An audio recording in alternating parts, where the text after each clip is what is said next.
Halo guys, kembali lagi di channel saya. Hari ini Girap Crypto dan ya walaupun hari ini juga saya di rumah ya guys, jadi saya nggak pakai webcam ya guys ya. Jadi mohon maaf kalau kayak gitu dan semoga kalian semua nggak apa-apa ya dengan masalah itu. Pertama kita harus ngebahas tentang harga market hari ini ya. Market hari ini adalah majority green. Kita bisa ngelihat INA mengalami kenaikan yang cukup signifikan hari ini 20%. Dan, sisanya mengalami kenaikan yang lumayan lah dari 1 sampai 10%-an lah ya. Walaupun ada beberapa yang minus ya, Sorry Protocol, Ondo Protocol, dan Om Mantra, Sonic, dan XLM juga mengalami penurunan ya guys ya. Jadi ya overall menurut saya sih hari ini adalah hari yang cukup baik bagi kripto. Ini mungkin juga karena, ini ya White House Crypto Summit ini akan keluar guys ya. Kalau kita tahu kan dari berita-berita sebelumnya adalah Presiden Donald Trump sudah nge-sign, udah menandatangani executive order untuk menciptakan strategic Bitcoin reserve ya. Masalah gimana cara mereka membeli Bitcoinnya kita masih nggak tahu. Apakah directly beli atau mungkin lewat OTC deal ya. Kemungkinan sih dari OTC deal, tapi maybe bisa juga dari beli langsung ya. Terus dia juga ngomong bahwa di reserve-nya dia akan masukin Ethereum, Solana, Cardano, dan XRP. Menurutku sih sebenarnya ini rada susah untuk direalisasikan ya sekarang ya. Menurutku Bitcoin Reserve lah yang paling cocok. Kalau misalnya Ethereum, Solana, Cardano, dan XRP ini gimana yang menurutku ya, kalau buat reserve tuh nggak gitu cocok gitu. Kalau mungkin Trump mau buat SWF ya, Sovereign Wealth Fund-nya Amerika mungkin ini bisa ya, tapi kalau buat reserve menurut saya nggak gitu ya. Ini kelihatannya tren-tren kita buat Sovereign Wealth Fund tuh mulai banyak nih ya kan. Kalian ketahui kalau berita-berita Indonesia ada Danantara itu, Danantara kan intinya kan Sovereign Wealth Fund-nya Indonesia ya guys ya. Jadi ya itu apakah bisa dikelola dengan baik ya kita nggak tahu lah ya. Tapi itu berita bukan crypto obviously ya. Kita ngomongin lagi kembali lagi ke Amerika ya guys ya. Nah, di Amerika ini dia akan membuat cryptocurrency summit ya di White House, dan ini akan di 3 PM EST guys ya. 3 PM EST atau Eastern Standard Time itu sekitar 3 pagi di waktu Indonesia Barat, atau 4 pagi di waktu Indonesia Tengah guys ya. Jadi misalkan kalian hari ini nonton langsung video ini, mungkin saya rilis mungkin jam 12-an mungkin ya, nggak tahu sih. Tapi kalau misalkan kalian langsung nonton video ini, mungkin kalian juga mau nonton di 3 PM EST ya, gimana ya speech-nya Trump ya guys ya. Terus abis itu mungkin saya akan, kalau misalkan saya on ya dan saya bisa tahan nggak tidur, mungkin saya live stream ya di YouTube ya buat kalian-kalian semua. Oke, Ethereum upgrade postpone ya guys ya. Ethereum itu the Pectra upgrade-nya kena postpone gara-gara tuh bagi Tezos. Ini salah satu pengaruh kenapa Ethereum tuh harganya nggak naik-naik guys ya. Kita bisa ngelihat di Ethereum sini ya masih mengalami penurunan yang masih di dalam range ini ya. Dan ini sangat lemah sekali, kita bisa ngelihat bahwa pergerakan price-nya sangat-sangat lemah sekali dan bahkan nggak bisa ngalahin, belum bisa tembus trend line-nya. Downtrend yang dia ciptakan sejak Desember guys ya. Jadi ini bagi kalian pemegang Ethereum mungkin kalian nangis-nangis nangis-nangis ya guys ya. Dan ekspektasi saya ya, ini ekspektasi saya nih. Oke, kalau dilihat dari tren ini dan dari perkiraan Jerome Powell akan memberhentikan QT ya. Ini kembali lagi aku ngomong memberhentikan quantitative tightening ya, bukan menyalahkan quantitative easing. Oke, beda ya.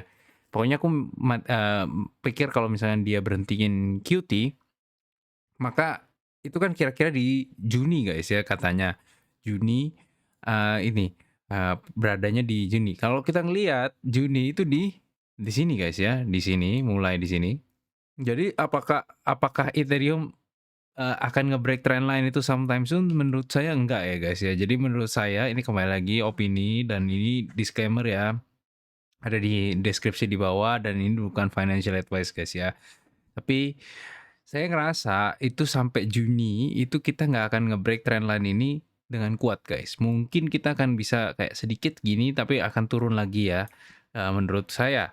Nah, kenapa? Karena ya QT itu mempengaruhi risk on asset ya, seperti Nasdaq segala macam juga kan mengalami penurunan, guys. Dan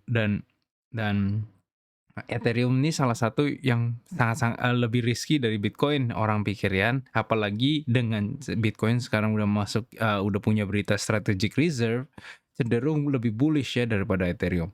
Walaupun katanya Ethereum juga iya, tapi kan sekarang kan belum ditandatanganin sama Trump ya guys ya. Jadi menurut saya mungkin dia akan mantul di sini dan ini bisa kembali mencapai 1.500 ya guys ya. Ini menurut saya target terendah 1.500 ini, setelah di bawah ini sih menurutku itu udah susah ya guys ya, untuk kembali mencapai low-nya di sini. Itu rada nggak menurut saya kemungkinannya kecil, tapi menurut saya sampai Juni ini dia bisa nyampe 1.500 guys.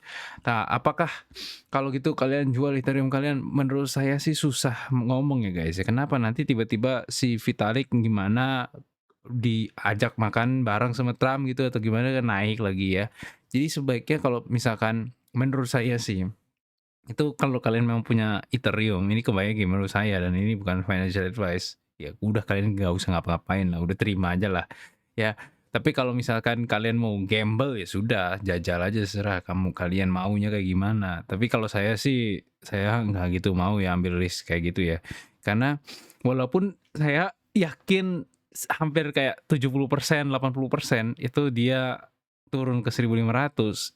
Saya nggak yakin kapan itu masanya ya kan, dan daripada kita gamble-gamble gitu mending udahlah ya, DCA aja kalau memang kalian memang tertarik sama Ether ya guys ya.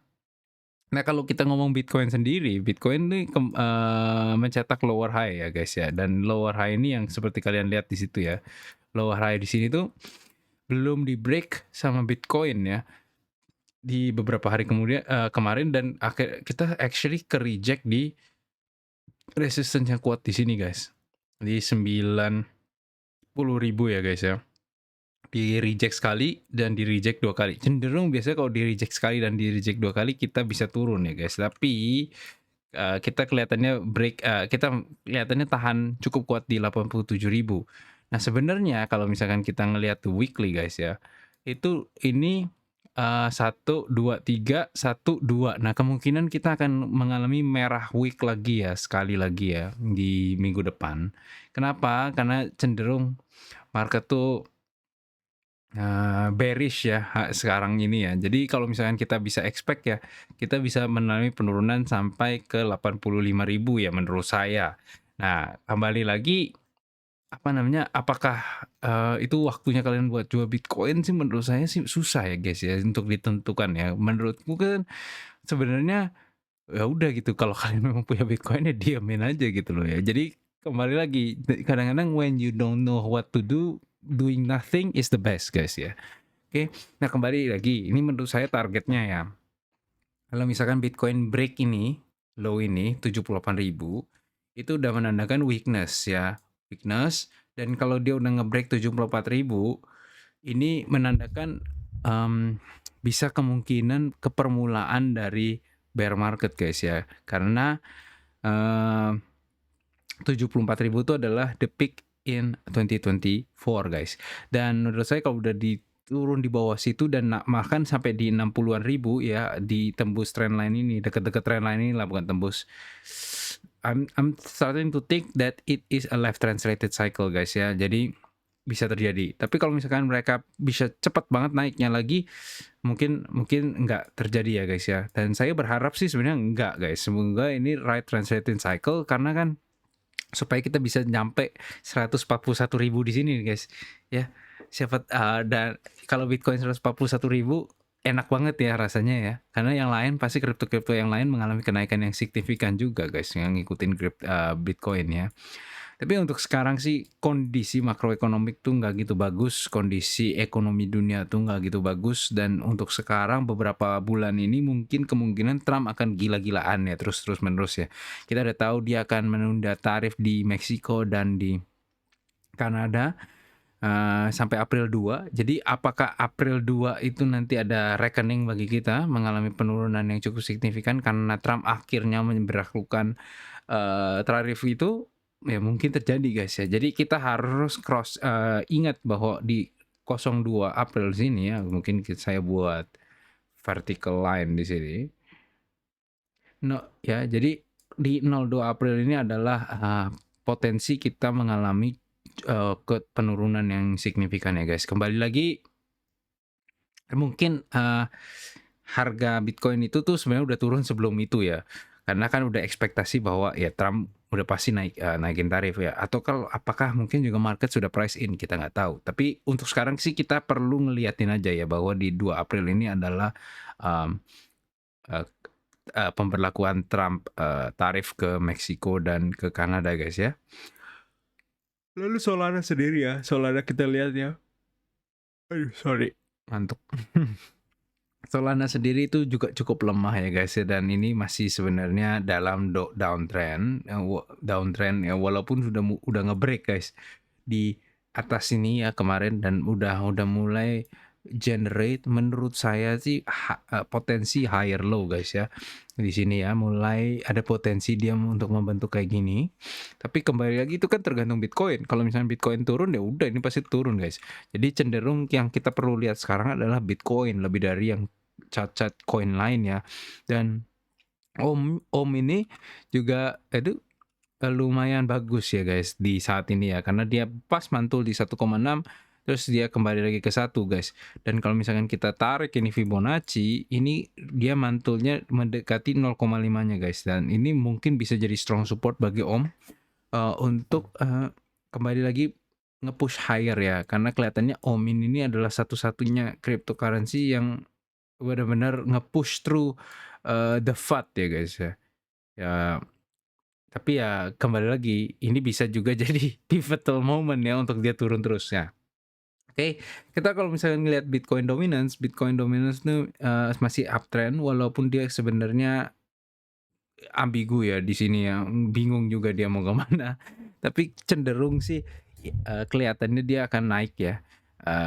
Dan ya SPX, S&P ya, kita bisa ngelihat S&P menciptakan lower low, lower high ya, lower low, dan kemungkinan besar sih waktu nanti dia akan mungkin begini ya guys ya, untuk beberapa waktu karena kan uncertainty di market. Nah kembali ini semoga Trump secepatnya bisa memberlakukan tarif sehingga market udah pasti tahu bahwa tarif itu terjadi guys. Yang susah di market itu adalah sekarang tarif itu dimasukin ditunda, masukin ditunda. Jadi kayak orang tuh kayak bingung juga, dan market kan paling nggak suka kan uncertainty guys ya. Dan untuk itu kan makanya kalau kita lihat ya di Ethereum terus bleeding ya kan, terus bleeding. Solana juga udah mulai turun dari high-nya terhadap Bitcoin. Nah, Sui ini kembali ke trendline ini ya guys ya, trendline yang baik basis ini.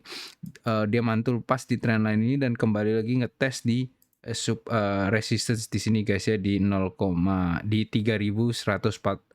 setsan ya, 3100 satoshis. Nah, ini bisa jadi bullish, bisa jadi bearish juga guys ya. Kenapa bearish? Karena ini supportnya dia break ya guys ya ke bawah, dan kemungkinan ini jadi resistance guys. Dan kalau resistance berarti ya dia bisa turun lagi ke bawah. Dan walaupun saya juga percaya Su ini adalah salah satu koin yang kuat di cycle ini, bahkan lebih kuat dari Solana menurut saya untuk cycle ini. Kalau misalkan dia terhadap Bitcoin valuation-nya turun, berarti ya sama-sama sad guys ya, sama-sama kayak sedih ya, kayak koin-koin lain. Memang tapi posisinya lebih bagus guys daripada beberapa koin lain ya. Kita seperti yang kita udah pernah ngomongin berkali-kali di video sebelumnya ya. Seperti kayak Super di sini ya, mengalami udah minus terus ya dari Desember, terus ini dia udah jatuh terhadap Bitcoin valuation-nya sebanyak 70% guys ya. 70% turun Bitcoin valuation-nya. Ondo juga sebenarnya mengalami penurunan yang signifikan ya guys ya. Kita bisa ngelihat dari sini.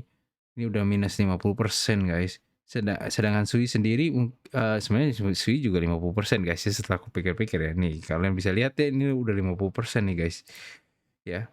Jadi mungkin Ondo juga sebenarnya nggak gitu jelek ya guys terhadap Bitcoin valuation ya.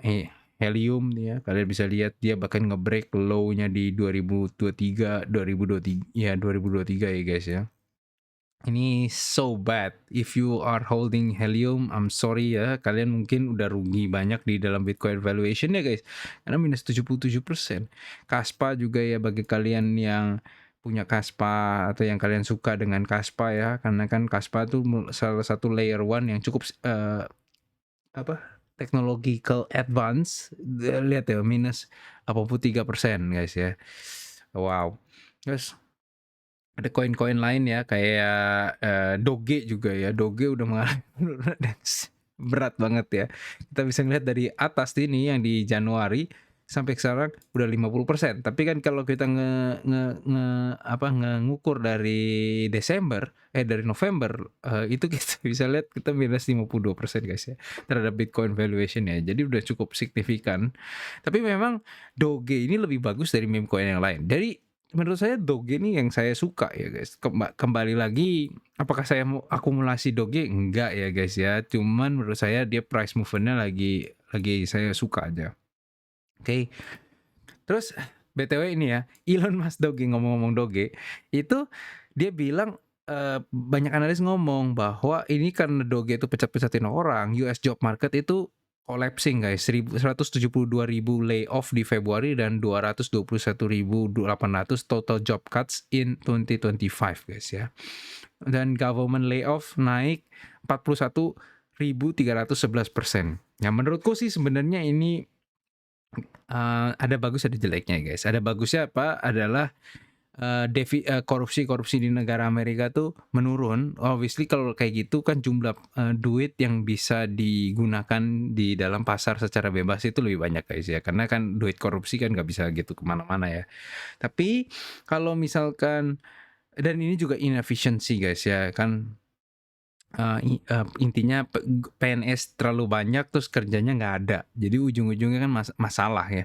Jadi beban di taxpayer tuh berat. Tapi sekarang dengan ada kayak gini, harusnya tax rate di Amerika bisa diturunkan dan sehingga dengan gitu berarti duit masyarakat lebih banyak guys ya, yang bisa dimasukin ke dalam kripto guys.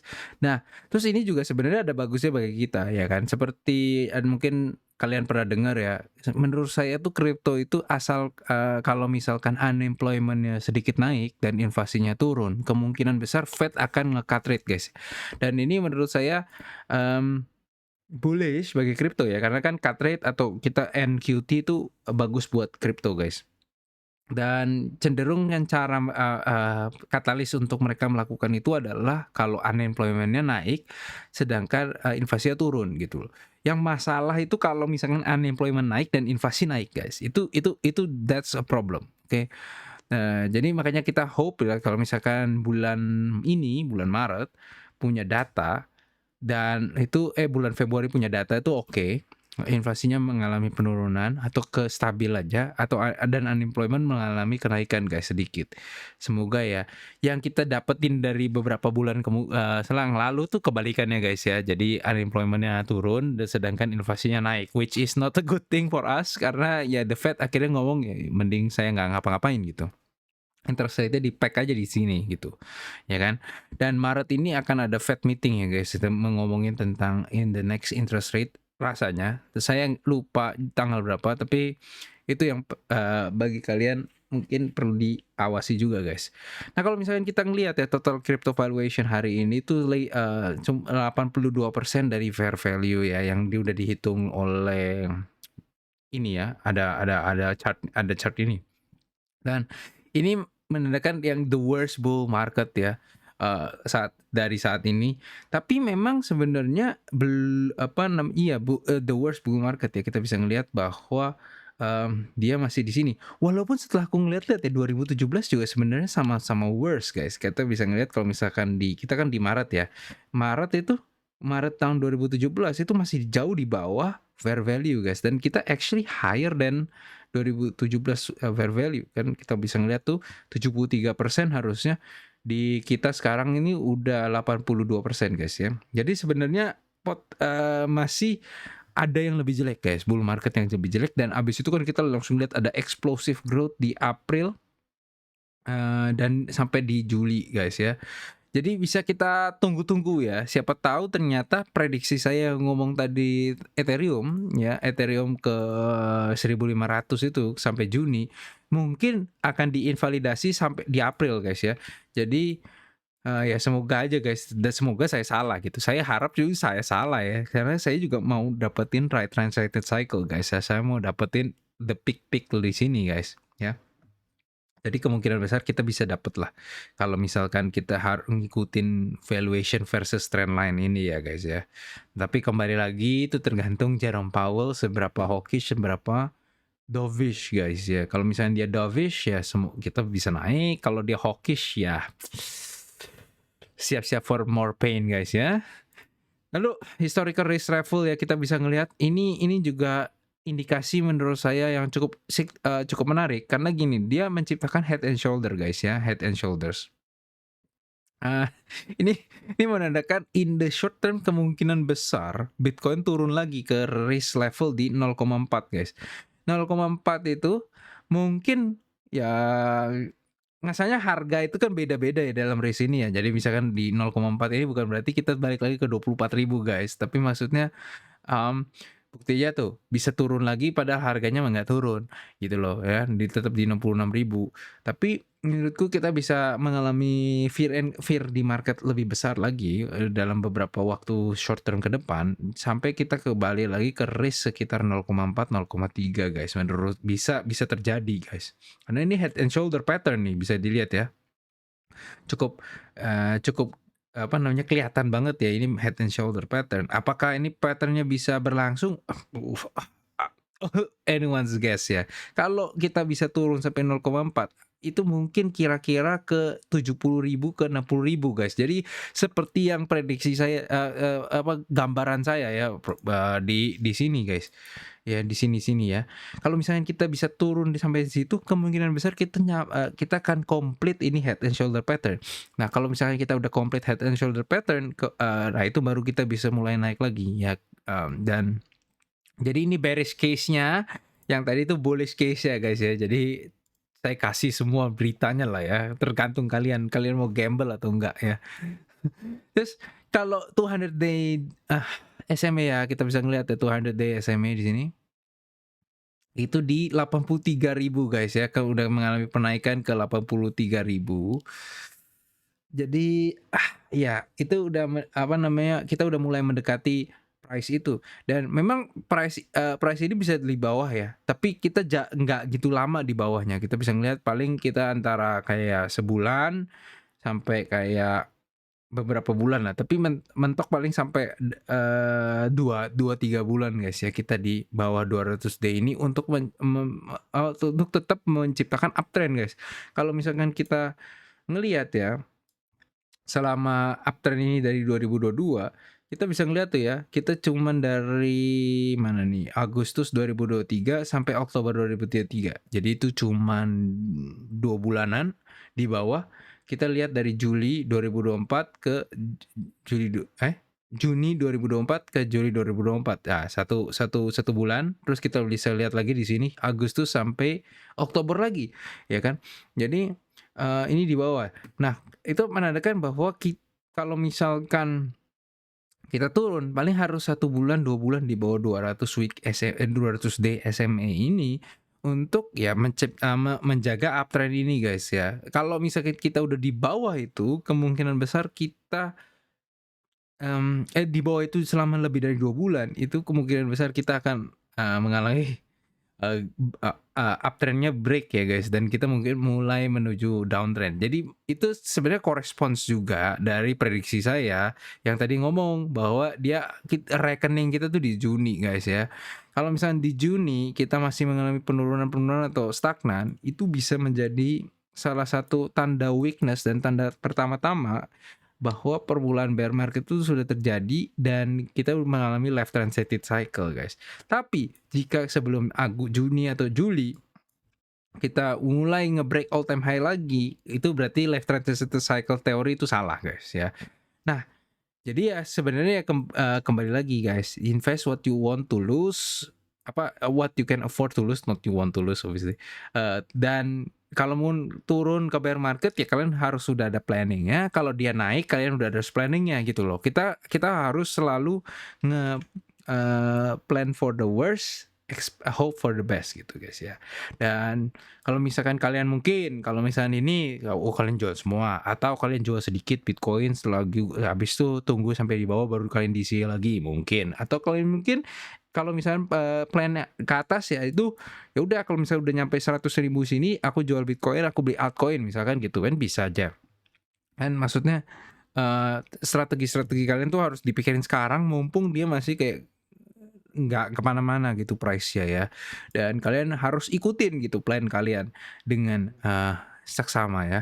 Untuk sekarang sih itu aja video hari ini ya. Semoga kalian semua mendapat berkat ya. Dan bagi kalian yang apa namanya yang ketakutan, bagi kalian yang apa namanya ya ketakutan sih.